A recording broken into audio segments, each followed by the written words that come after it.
Welcome to the Ultimate Landscape CEO podcast. This is Jeffrey Scott. Today, we're going to speak with you. We're going to talk about looking back and looking forwards. I took some time this past week and wrote down the 7 lessons from 2021. These weren't well studied. I didn't take 2 months to figure this out, but just took what came to the top of my mind. And then also some questions I want to lay out for you for 2022.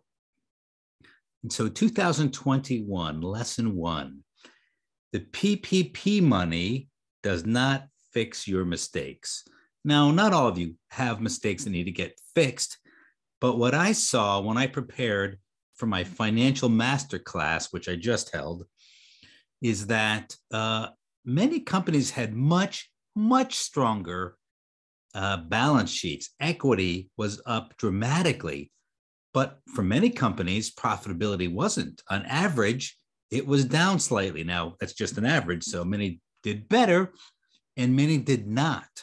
And so what that tells me, plus it was reinforced by talking with people that participated in my event, is that they burnt through the PPP money and they're back to where they started. And so you may feel richer, but you may not be richer.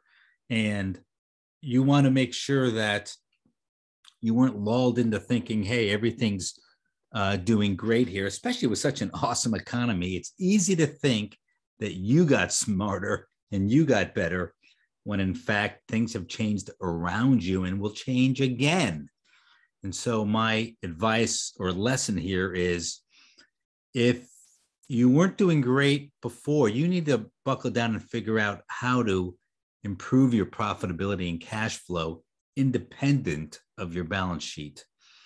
If you're looking to buy companies, some may feel more flush, but then may burn through that money and be looking again in desperation to be bought. And so I think it makes a temporary change, this whole PPP and the economy on top of it. But it's all very temporary. And so you have to not be distracted and swayed by this money that the government threw at you, and really buckle down and focus on strategy, business improvement moving forward. So that's lesson number 1. Lesson number 2, residential companies are valuable too. This was a very big year for that lesson. I predicted years ago that private equity would ultimately or eventually find residential companies of value. And this happened a lot quicker than I thought. I think more money than ever flooded into the market. The pandemic hit, and many companies were not seen as essential, and many commercial companies had been bought out already, right? There's only so many $10 million plus commercial landscape companies. And so I saw many of my clients being given offers to sell their company, many residential clients. And so the lesson there is that if you are in love with your residential business, you don't have to give it up. You don't have to convince yourself that you need to change from residential into commercial and become something that you're not. Now, maybe you wanted to change that way anyways, and that's up to you, in which case make that change and transform your business. But some of you have wondered, do I need to become a commercial company in order to love what I'm doing and still build a valuable business?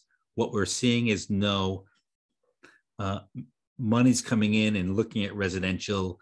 And however it came in and looked at residential in 2022, it'll mature and get even more sophisticated as we go on into further years. We also saw design build companies and bid build residential companies being valued. Now, should you sell your company or not? I'll touch on that in a little bit. But residential is valuable too. That's the lesson from 2021. Number three, manpower is solvable. It is a solvable conundrum if you're willing to look outside the industry. The green industry, while vast, and I mean it is vast, it is still just a sliver of what the potential is out there for you to hire from, especially if you're looking to hire seconds in command, operations managers, salespeople, supervisors. All these types of positions can be filled from outside the industry. One client I've been working with for a while now, Barney Naylor. Hey, Barney, shout out to you. Hired a salesperson from outside the industry.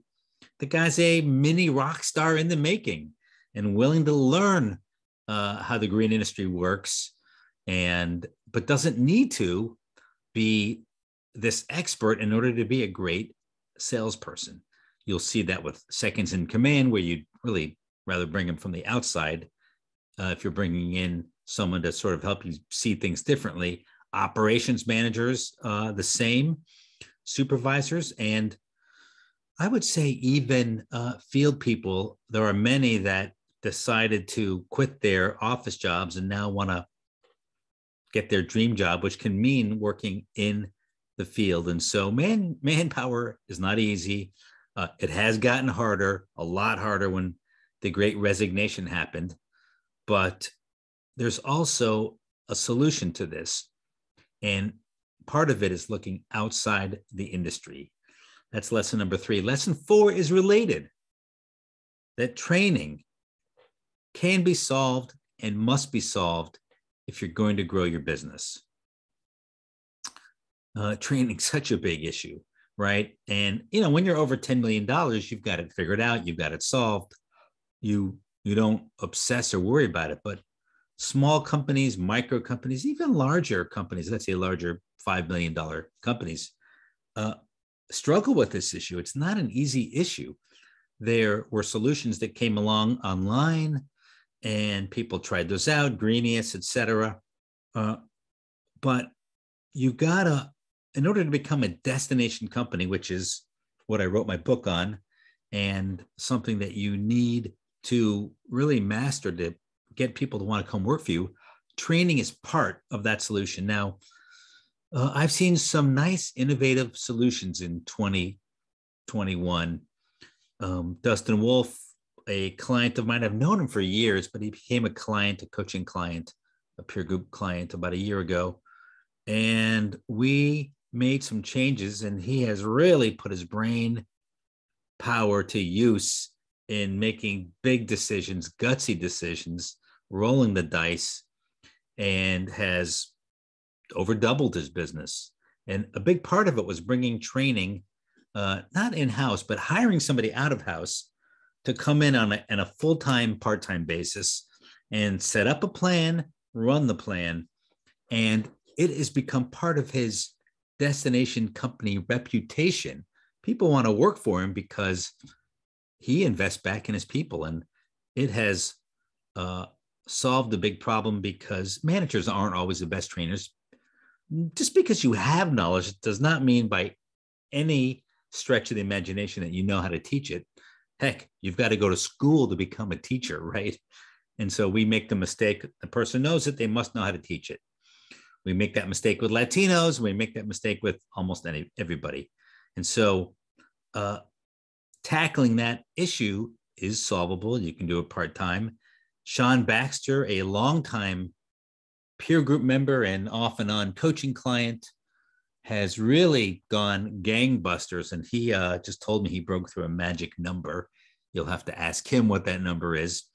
And part of it is by bringing on a full-time, part-time trainer in-house, an account manager who spends half or more of their week going on crews, going around with crews to help do training, crew by crew on site, on the job. And so that has had a really big impact on his business. So training must be solved, can be solved. You're never too small to bring it in-house. And like Dustin, who was quote unquote smaller and is now quote unquote much bigger, dramatic jump by, in part, solving that issue. That's number 4. Lesson number 5. 25% profit is the new 20%. 25% is the new 20%. Now, I've been promoting residential companies for years to stretch for 20%. And if you're commercial, right, stretch for 15, although I do have a couple clients that are commercial and much higher. But what I found this past year is by clients implementing what I've been teaching, that they've been able to hit past the 20%, and they can look at 25% as possible. Oh my gosh, 25% might be the new 20%. The economy is there. It's all there for you to put the pieces in place and make it happen. Now, it won't always be there. We'll probably hit points in time where that stretch profit goal won't be able to be achieved. I don't know yet. We'll wait and see as that goes. I've had many people debate me on even 20% until they see what I'm talking about and how it works and how to implement it. But for now, that's the lesson learned in 2021. Lesson number 6. What comes first, the chicken or the egg? I have learned the answer. It is the chicken. You need a better chicken if you want to produce more eggs. You need better people if you want to grow your business. Now, sometimes you just take all the good people and you put them in the right positions, and that works. Doesn't always work, but it can work. Anthony Olender has done an excellent job of just taking his team and, yes, upgrading it, but also getting the right people in the right positions.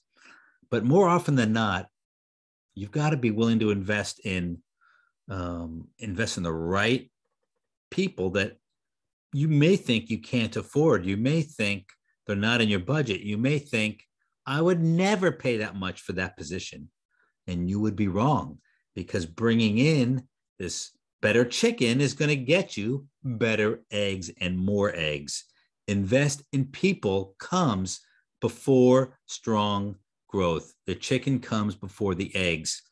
And I have seen this a lot in 2021, where my clients stepped up and, they were looking for an office manager of a certain level. And they said, I'm going to hire somebody of a whole different level. They looked for an operations manager, and they can only afford so much for their size business, but they went way above and beyond to pay someone to come in, and it allows their business to really jump above and beyond. I helped another client bring in someone to help with bids and takeoffs and project management, and paying that person a lot more than he ever thought he would. And he paid other people, and bam, it pays off. And so you can't be afraid of this investment mid-year, mid-budget. I get this a lot. I'll talk to people and they'll say, you're not in the budget this year, Jeff. I can't afford you. And I'm thinking to myself, and I say it to them, but they've already made up their mind for the most part. And I'm thinking, well, I was never in your budget. You were never thinking, I shouldn't say never, but my coaching services, let me put it that way, the higher level investment, that's never in your budget. You're never pulling that money aside. And for joining one of my peer groups, you're probably not putting it in the budget. But the point is that you get payback in the same year. So it's an investment that pays off right away. It's not something you have to budget the expense and figure out how to cover the expense. It's a new impetus and new impact that accelerates and jumps your profit. And that's how you should look at me, but that's how you should look at bringing in the right person into your business. Number 7, lesson number 7 for 2021. I think this is an important lesson, is with all the changes we're seeing that are coming quickly, inflation, supply problems, opportunities for acquisition, the technology changes, you can't just sit back and plan annually. You've got to start thinking and planning in quarters, and do it seriously, where you sit down with your team once a quarter and you treat it with the seriousness that you used to treat annual planning. You've got to be able to readjust your strategy, definitely change your tactics, look at the budget and be able to make changes, to be nimble, to really think and plan in quarters now. But I don't mean becoming, what's the word? Overreactive or willy-nilly, or just kind of constantly shooting from the hip. That will get you into trouble. So you have to balance it with steady implementation, a steady approach to keeping people focused and keeping the culture always building on itself quarter after quarter after quarter. But your team, your leadership team, has to be nimble, has to be adaptable in order for you to take on all the surprising changes that will happen in 2022 and beyond. So think and plan in quarters, and also build a leadership team that can do that can do the same. So those are 7 lessons for 2021. And I want to give you some questions now to think about for 2022. And some of these questions will get answered soon enough if you're listening to this podcast later, and some may still be in question. Number 1, what's happening with inflation? And should we be worried about it continually? I'm old enough to know to look back to the 70s when we had high inflation for that decade. Interest rates hit 18%. We had stagflation. The market dropped. All you had to do was keep your money in a bank account because interest rates were so high. But it really crippled our economy. And so for as bad as things are now, and they look pretty freaking crazy, they're nowhere near as bad as they were in the 70s. You've got to stay nimble. Like I said, you got to make quarterly changes. The Fed, I think, is doing a much better job than it did back then. They're going to react. They are going to raise interest rates, is my prediction. It will soften the economy. Their goal is to balance it out so it doesn't fall into recession. But the economy goes up and down, and so you just have to plan for that, which brings me to question number 2 for 2022. What about this economy? What's going to happen with it? How should I plan for what's going to happen next? Listen, I think cocooning as a trend is going to continue. I didn't ask this question, but cocooning is a 30-year plus trend. Faith Popcorn coined that term decades ago, and certainly in residential, that's what cocooning is all about, people in their homes. You didn't think it could get any stronger, 10 years ago, 20 years ago, and it's stronger than ever now. And I don't think it's maxed out. I think it's going to continue to be a strong trend. So what about the economy? Well, you've got to look at these macro trends like cocooning, and the macro trends will have a big impact. But no matter what the economy does, you should always be strengthening your marketing. So when you need to, you can turn on that marketing engine. Don't get lulled by an over-rich economy where you pull back on your marketing strengths. You always want to be strengthening marketing. You always want to be getting close to your customer. The customer can be fickle. The customer's needs and minds can change. And so constantly being close with them, understanding their needs, their changing needs, is going to help you immensely. And always be innovating, bringing new products and services to your clients. I had all my clients read last year, No Rules Rules, the story of Netflix and its founder. And when you read that book, you'll learn that Netflix innovated 4 distinct and different times. So it's not a story of a one-hit wonder or a 2-hit wonder, but they kept innovating. And that's what you have to do. You have to keep innovating, staying close to your customer, product development. And that is how you're going to deal in part with the economy that honestly nobody can predict 100%. And so you have to be ready for all possible outcomes. Another question to ponder for 2022. Is it time that I sell my business? Should I sell my business? Whether you're commercial or residential, people are making you offers. I'm just going to leave you with a thought here, because honestly, it's a personal question whether you should sell. But the thought is, where do you put your money? Do you know where you're going to put that money after you sell your business? I just ran my financial masterclass, second year in a row. We had 205 participants. It was just an outrageous success.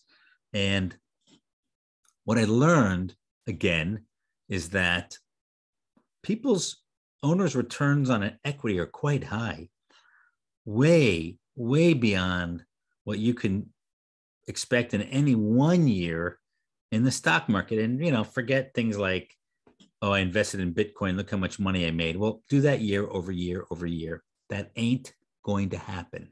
But your return on equity is quite high. So there's no better place to put your money than to put it into your own business, right?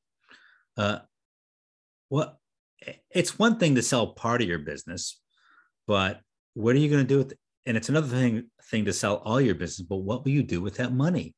You might put it into real estate. Okay, so into another business venture. But I want you to really think about where you're going to put this money and continue to get the returns that you're getting now.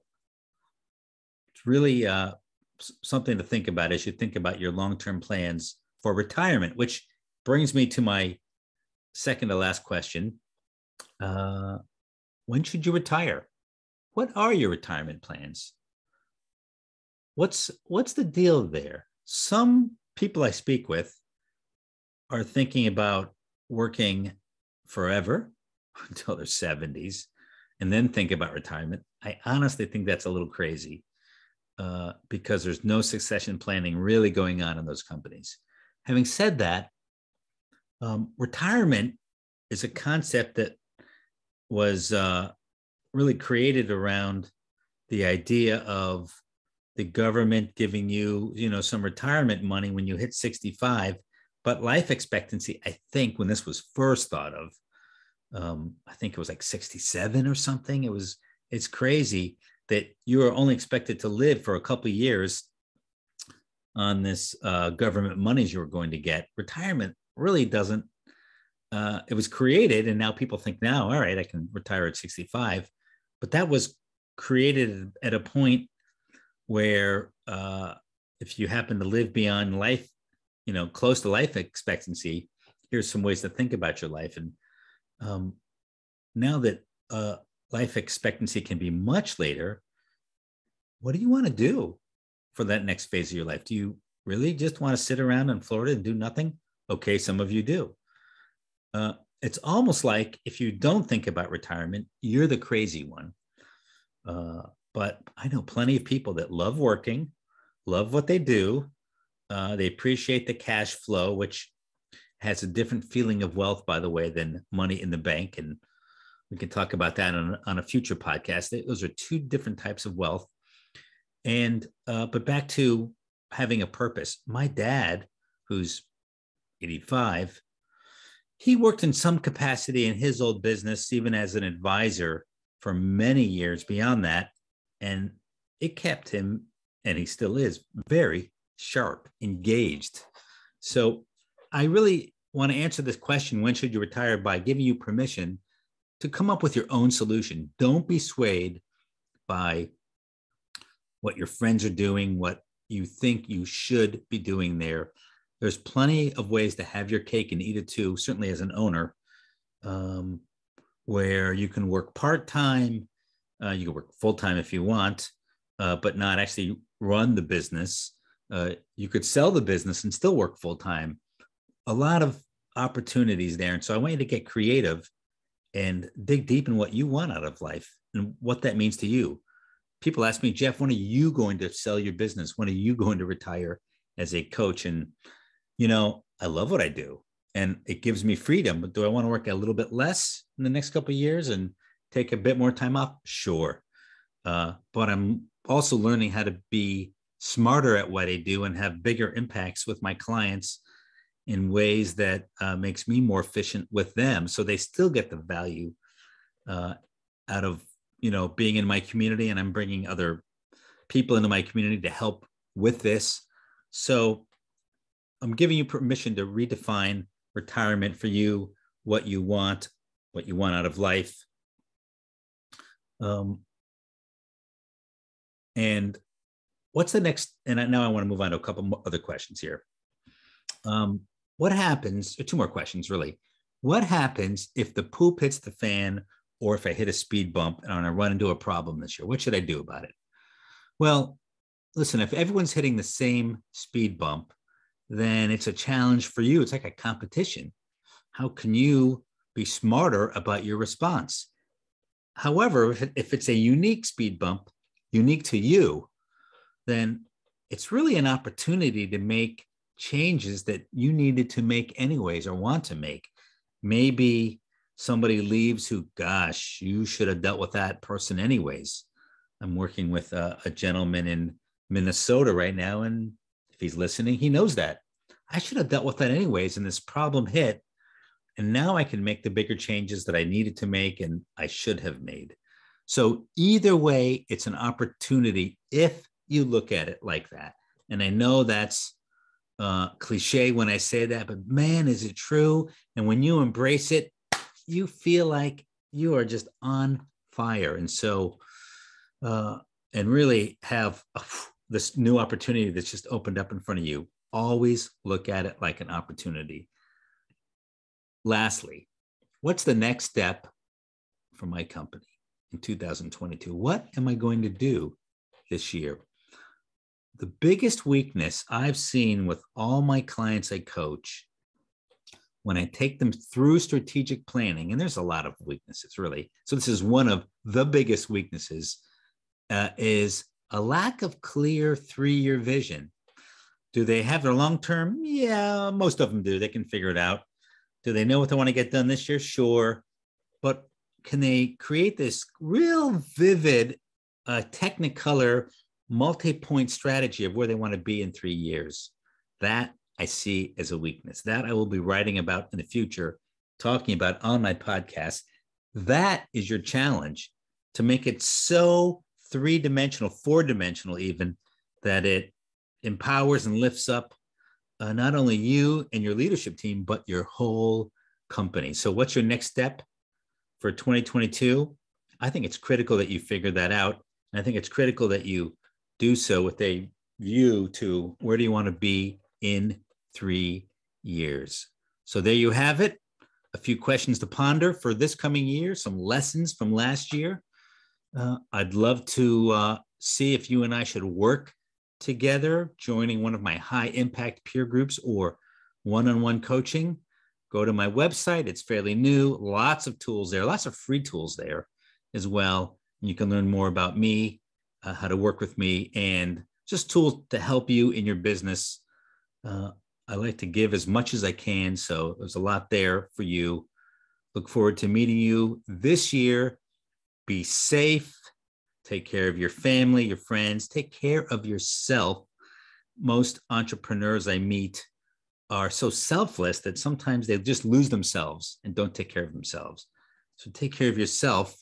Put your oxygen mask on you first, and that's going to allow you to help take care of everyone else.